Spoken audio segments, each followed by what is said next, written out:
अस्सलाम वालेकुम नाजरीन, आप देख रहे हैं KPNHD और मैं हूं समीना चौधरी। डिस्ट्रिक्ट हेडक्वार्टर अस्पताल में डॉक्टर्स की अदम दस्तियाबी, लाखों की आबादी को दौरे जदीद में भी बुनियादी जिंदगी की सहूलियात दस्तियाब नहीं।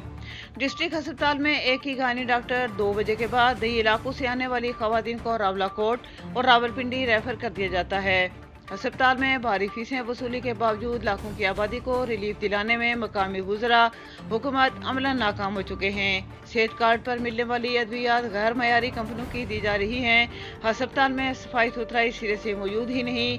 छोटे मुलाजमीन सियासी जमातों से ताल्लुक होने पर सीनियर को ब्लैकमेल करके अपने रिश्तेदारों को रिलीफ दिला रहे हैं।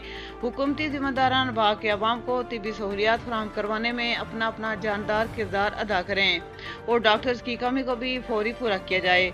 अवामी हलकों ने कहा है कि अस्पताल में सफाई सुथराई के मयार को रोजाना की बुनियाद पर चेक किया जाए और बेड की चादरें भी रोजाना की बुनियाद पर तब्दील की जाएं और मरीजों के साथ अमले के रवैये को भी दुरुस्त करना वक्त की अहम जरूरत है।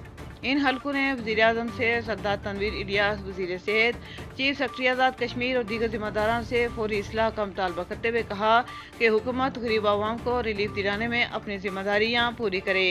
मज़ीद न्यूज़ अपडेट्स के लिए देखते रहिए KPNHD।